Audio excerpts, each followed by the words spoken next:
여러분 안녕하세요. 해인학당 유순복입니다. 반갑습니다. 오늘은 선시 한 수 감상해 보시겠어요. 작가는 조선시대 때의 선생인 소요태능입니다. 호가 소요이고 본명이 태능인데요. 보통 소요태능이라고 부릅니다. 소요는 장자의 소요유에 나오는 용어를 따온 것인데 자유롭고 한가롭게 속세의 집착을 벗어나서 유유자적하게 살았던 선사의 삶이 그려집니다. 또 태능, 크게 능하다, 깊은 수행과 깨달음을 통해서 남다르게 뭔가 통달한 능력이 있으셨나 짐작도 해보게 되네요. 성은 오씨이고 전라남도 담양 출신이랍니다. 13세에 백양사에서 출가해서 어려서부터 불교 경전을 공부했으며 서산대사와 부휴선사 같은 당대의 뛰어난 스승들에게 가르침을 받았는데 특히 서산대사의 법을 전한 법전제자로 알려져 있습니다. 정자호란 당시에는 62세의 노승으로서 남한산성의 서성, 서쪽에 있는 성을 수축하는 데 참여하기도 했고 이후에는 지리산에 있는 신흥사와 연곡사를 중건하셨고 또 말년에는 백양사에서 조실로 머물면서 선풍을 크게 일으켜 후대에 큰 영향을 미친 분으로 알려져 있습니다. 문집으로는 소요당집이 있는데 특히 선문에 전해지는 고사를 배경으로 불교의 철학적인 내용을 담고 있어서 많은 불자들에게 영감을 주고 있습니다. 오늘 감상하실 선시의 제목은 무위일색이에요. 제목부터가 불교 철학적인 냄새가 물씬 풍기죠. 무위, 없을 무, 자리 위 해서 사전적 의미로는 일정한 지위나 직위가 없다라는 의미인데 불가적으로 해석하면 일정한 고정된 자리가 없다.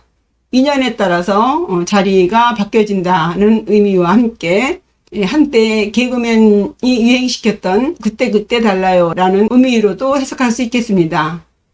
그리고 이 일색은 뛰어난 미인을 일색이라고도 하죠. 흘러간 노래에 손인호 씨의 그 짝사랑에 네가 잘나 일색이냐 내가 못나 바보더냐 노래를 제가 잘하면 좀 요 한 대목으로 하면 재밌을 텐데 이런 노래 아시는지요? 그 일색도 있는데 여기서는 한 가지 색, 즉 모두 똑같다는 의미예요. 해서 무위일색하면 정해진 자리 없이 만물은 다 똑같다. 특별하게 정해진 어떤 정체나 위치에 집착하지 않고 분별을 넘어선 그 자연은 불이, 둘이 아니다 라는 의미를 포함하고 있습니다. 스님은 무슨 의도로 무위일색이라고 정했는지 먼저 시 내용 읽어보시죠. 무위일색, 모든 만물은 정해진 자리가 없다. 도를 배우려면 반드시 경전을 탐구해야 한다. 그러나 오직 그 경전만이 내 마음속에 있으니 갑작스럽게 집으로 가는 길을 걷게 되었다. 고개 들어 높은 하늘을 바라보니 가을 기러기들이 열을 지어 내려앉는구나. 도대체 뭔 소리일까요? 알 듯 모를 듯 하시지요? 시의 형식은 보시다시피 한 구의 7자로 4개의 구로 구성된 칠언절구로서 기승전결의 내용으로 연결됩니다. 그리고 두 번째 구의 끝자인 머리 두자와 네 번째 마지막 결구의 끝자인 가을추의 중성인 우자로 리듬을 맞췄습니다. 그럼 첫 번째 기구부터 보시죠. 학도선수, 구성경. 도를 배울 때에는 우선 모름지기, 법전을 탐구해야 한다. 학도, 배울 학, 도도. 도를 배우다. 도를 배우려면 선수, 먼저 선, 모름지기 수. 우선 먼저 모름지기 무엇을 해야만 한다. 구성경. 탐구할 구. 요 구자는 동글혈 속에 9글자가 들어가 있죠. 끝까지 파고 들어간다는 의미예요. 그 다음에 성경, 성스러울 성, 불경경, 성경. 기독교로 하면 바이블이고, 불교니까 불교 경전을 말합니다. 여기서 잠깐 이 시는 스님이 처음 불문에 들어서 깨닫기까지의 공부 과정을 읊은 시예요. 해서 이 시를 불가에서 내려오는 공부의 세 단계로 문, 사, 수, 수행에 접목해서 풀어보겠습니다. 첫 번째 단계가 들을 문입니다. 우리의 배움이라는 것은 종교를 비롯한 모든 것이 듣는 것부터 시작하죠. 금강경 첫 구절이 여시 아문이에요. 여시, 이와 같이 아문, 나는 들었다. 그리고 공자도 술이 부작해서 나는 들은 것을 서술할 뿐 내가 지은 것은 아니다. 뭐요? 또 기독교에서도 태초에 말씀이 있으셨다 하잖아요. 불교가 되었든 기독교가 되었든 카톨릭이 되었든 도를 배우려면 진리를 추구하려면 가장 우선 해야 하는 것은 이론이죠. 학도선수, 도를 배우는 것에 가장 먼저 우선해야 하는 것은 모름지기, 구성경, 경전을 탐구하는 것이다. 진리를 추구하려면 가장 먼저 해야 하는 것은 경전 공부하는 것이다. 두 번째고 승구입니다. 경전을 공부하는 것이 기본이지만 그러나 최종적인 깨달음은 경전을 넘어선 자리에서 이루어지고 있다는 것을 암시하고 있습니다. 경전 공부의 문제점을 설명하고 있어요. 성경 지제 아심두, 오직 성경만이 나의 마음 중심에 있으니 경전은 오직지 있을지, 오직 있다. 지자는요, 이 성경에 달린 거예요. 오직 경전 책만이 있다. 어디에? 아심두. 마음심, 머리두. 나의 마음의 가장 중심적인 곳에 있다. 오직 경전 책만이 내 마음속에 있다. 경전만이 내 마음 깊은 곳을 차지하고 있다는 것은 긍정적인 의미도 되지만 동시에 진리에 대한 그 교리, 이론 공부는 경전이나 학문에만 매몰되어 있음을, 문자에 너무 지나치게 집착하고 있음을 자각하고 있는 상태를 암시합니다. 실제로 어느 종교 할 거 없이 많은 종교인들이 교리에 빠져서 타 종교에 배타적이지 않은가 싶습니다만, 불가에는 문자 주착이라는 성어가 있어요.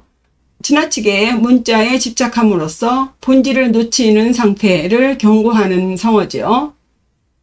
강을 건너기 위해서 배를 탔으니 이미 강을 건넜다면 그 배를 버리고 가는 것이 당연한데 끝까지 배를 버리지 못하고 배를 쥐고 가고 있는 형상을 문자 주착이라고 하는 거죠. 이론은 이론일 뿐이잖아요. 흔히 우스갯소리로 연애를 못하는 사람들이 사랑을 책으로 배웠다고 하지 않습니까?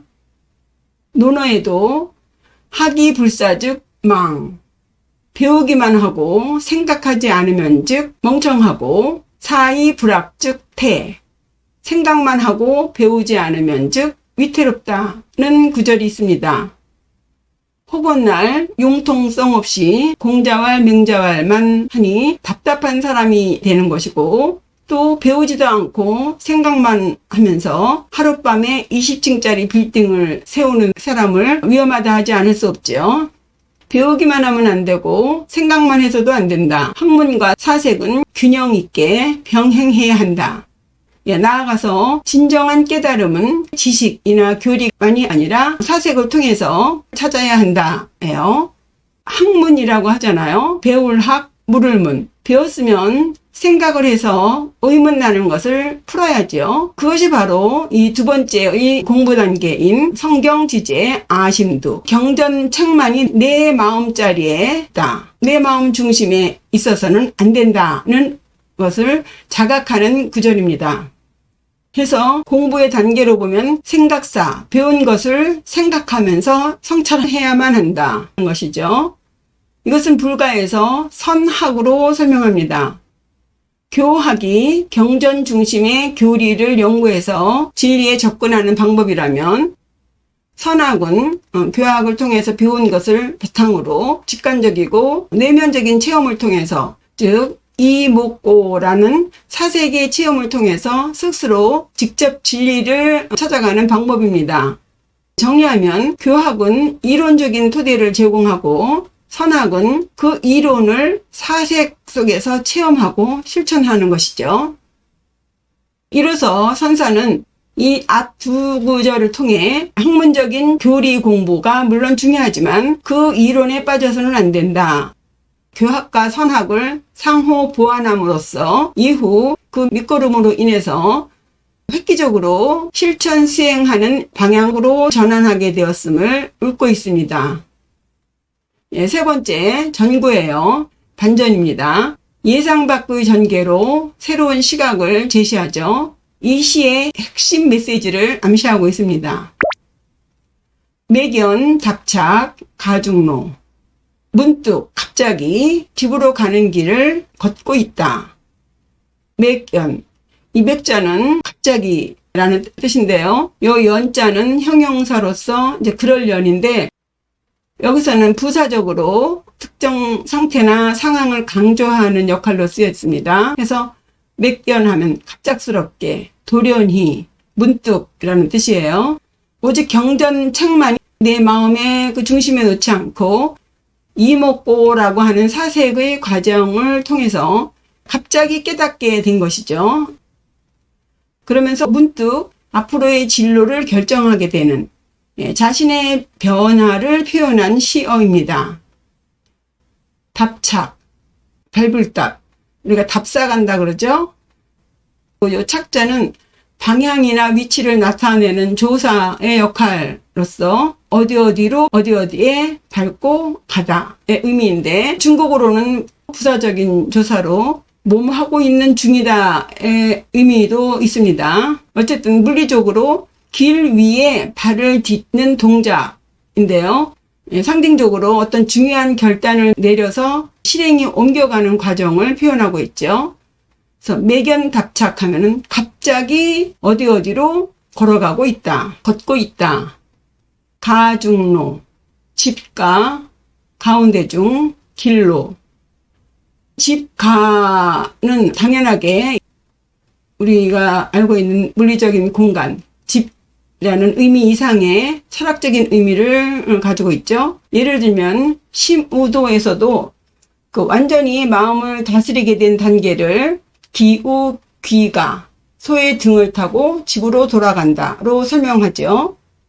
잠깐 이 집이 상징하는 의미를 살펴보면, 그 가장 첫 번째가 우리가 돌아가야 할 그 본래의 자리, 자신의 본성, 근원을 상징합니다. 불교적인 용어로는 자성 혹은 본래의 진면목이라고도 하는데요. 우리의 본래의 면목은 우리가 지니고 있는 그 외적인 요소를 배제한 순수한 자아를 의미합니다. 그래서 자기 본래의 본성의 상태로 돌아가는 곳을 집가로 비유하고요. 또 두 번째는 이 집이라는 것은 우리가 먹고 마시는 삶의 터전인 동시에 또 우리가 마음을 닦는 수행 공간의 자리로 쓰입니다. 평상심이 도라는 말이 있지요. 수행하는 터는 외부적으로 특별히 정한 장소일 수 있지만 일상의 그 행주자화를 하는 그 집이 바로 우리의 수행 자리이다 라는 의미에서의 집이 사용됩니다.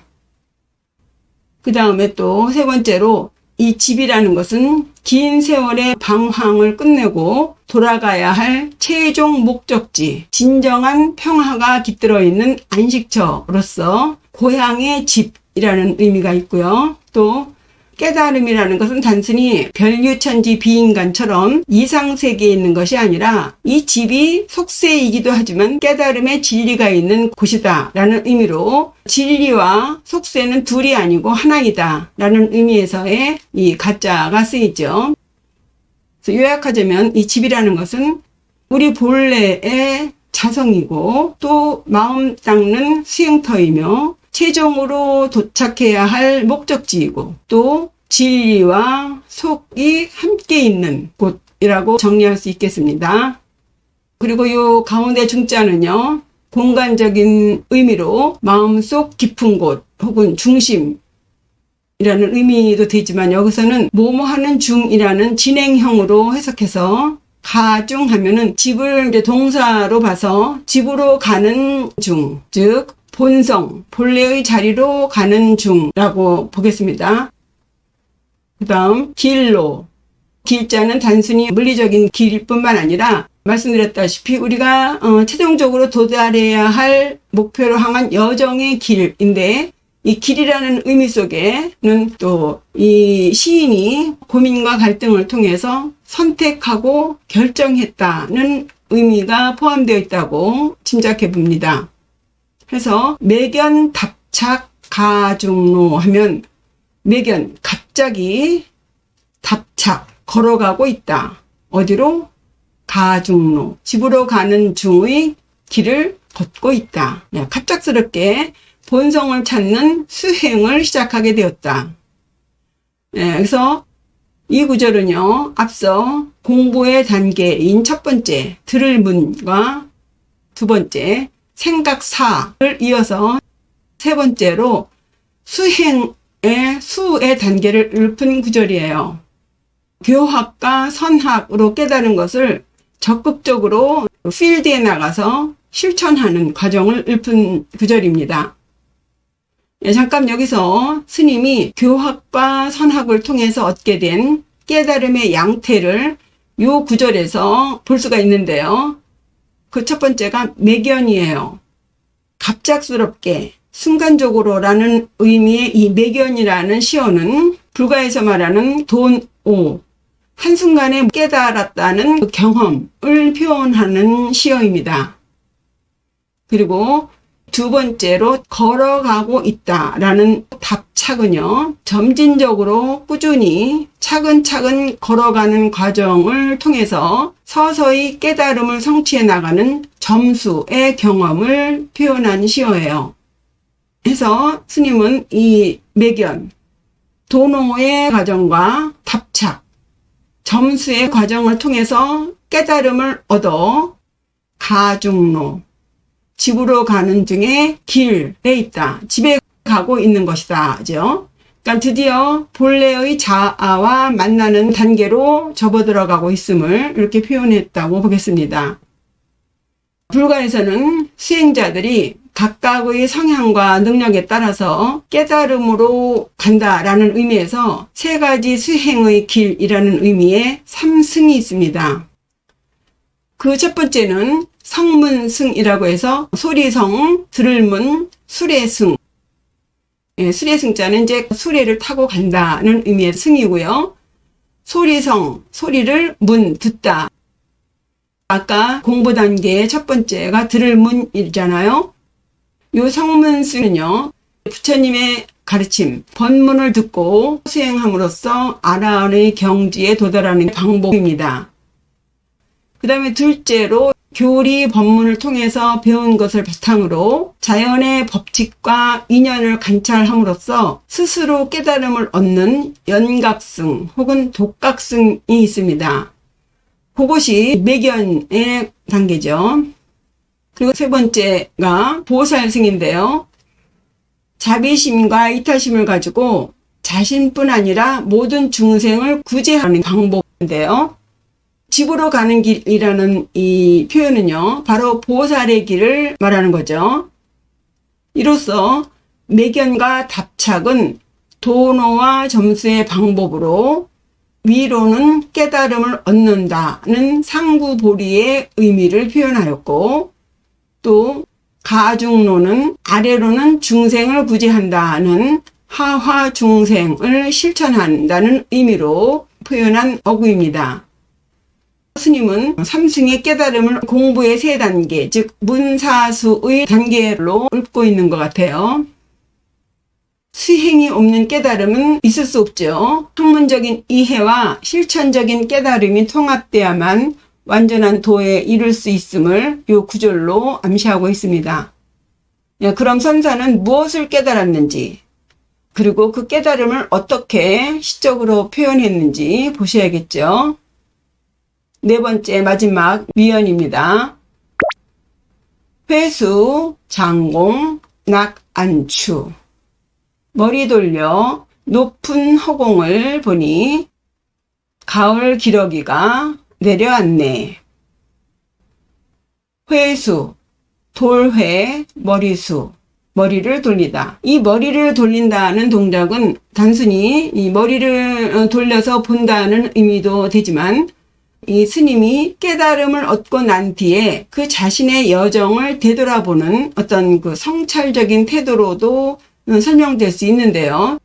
그러나 이 구절은요, 이 깨달음 후의 경지를 표현한 구절이니만큼 글쎄 성찰이라기보다는 지금까지 자신이 이 세상을 보았던 그런 식견과 다른 식견으로 이 세상을 보는 그런 시각의 전환을 요 회수로 표현했다고 보겠어요.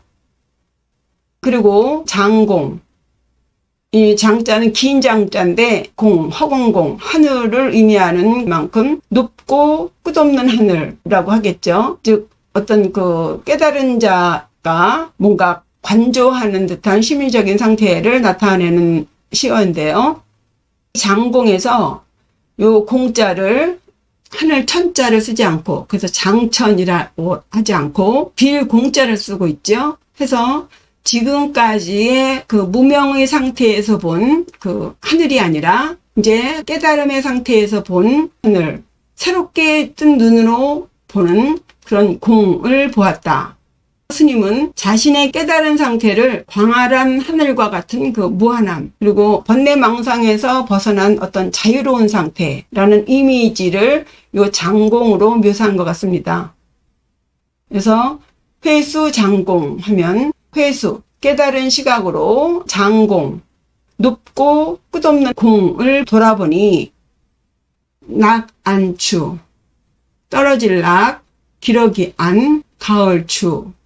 가을에 기러기가 내려왔네. 먼저 이 구절의 시간적인 배경을 나타내는 요 가을추부터 보시면요. 이 가을이라는 것이 상징하는 의미는 결실이죠. 공부가 무르익은 선사가 깨달음을 얻은 후에 완성된 성찰, 지혜를 이 가을이라는 그 서늘한 그리고 고요하고 평화로워진 마음 이라는 정서적인 배경으로 이 추를 사용했다고 보겠고요. 그 다음 낙안이라는 것은요, 사전적 의미로 열을 지어서 땅으로 내려앉는 기러기라고 되어 있는데, 이 낙자는 단순히 직하, 하강의 의미로 떨어진다라는 의미가 아니라 문학적이고 어떤 철학적인 뉘앙스를 담고 있는 글자입니다. 혹시 안행이라고 들어보셨나요? 기러기들이 V자형 대어를 이루면서 그 날아가는 모습을 말할 때 안행이라고 하는데요. 서로 협력하면서 조화를 이루면서 날아가는 모습을 안행이라고 그래요. 문학적으로는 우애가 좋은 형제를 표현할 때 사용하기도 하고, 또 자연의 그 조화로운 관계를 표현할 때 사용합니다. 때문에 기러기가 떨어지는 모습은요, 질서정연하게 아주 평화롭게 땅으로 내려앉는 모습이에요. 그래서 여기에 가을이라는 이미지를 넣어서 어떤 그 감각적인 느낌까지도 주지요. 또 이 낙자에는 귀소 본능의 의미가 있습니다. 둥지로 돌아가다 라는 뜻이 포함되어 있어요. 기러기는 철새죠. 여름철에는 더위를 피해서 북쪽의 서늘한 곳으로 날아가고, 또 겨울철에는 좀 더 따뜻한 남쪽으로 이동하는 습성이 있습니다. 기러기의 이러한 그 기소 본능으로 기러기는 수행자들이 깨달음을 얻어서 본래의 자리로 돌아가는 과정을 표현할 때 많이 사용해요. 그래서 회수장공, 낙안추 하면 머리를 돌려 높은 하늘을 바라보니 가을의 기러기가 떨어졌구나가 아니라 자기의 본래의 자리, 자신의 그 둥지로 돌아왔구나. 즉, 이 선사는 자신의 깨달음을 기러기의 기소 본능과 같은 그 자연의 섭리와 연결해서 설명하고 있는 거죠.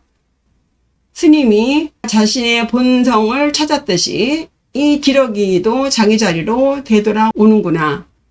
모든 만물은 제자리로 돌아간다. 혹은 정해진 자리가 없다. 이 여담으로 이 구절을 조금 인간적으로 해석해 보면요. 낙안하면은 침어 낙안의 낙안을 연상할 수가 있겠는데요. 중국의 4대 미인 중 한 명인 왕소군의 미모에 압도돼서 기러기가 날아가다가 날갯짓을 멈추어서 하늘에서 떨어졌다라는 성어가 있습니다.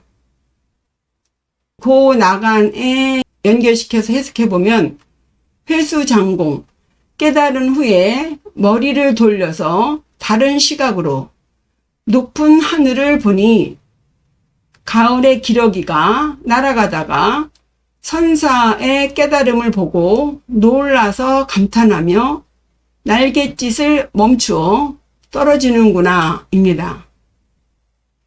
본래의 자리로 부지런히 돌아가려고 하는 기러기가 가던 길을 멈추고 깨달은 선사를 보고 놀래서 날갯짓을 멈추어 떨어지고 있다. 그러니까 기러기가 선사의 깨달음을 알아보고 마치도 인해 준 것 같은, 자연으로부터 인정받은 것 같은 그런 표현으로도 해석이 될 수도 있겠어요. 예, 어느 쪽이 좋으신지 예, 그럼 지금까지의 해석을 바탕으로 전체 읽어보죠. 학도선수 구성경. 도를 배울 때에는 우선 모름지기 법전을 탐구해야 한다. 성경 지제 아심두. 성경만이 나의 마음 중심에 있으니 매견 답착 가중로.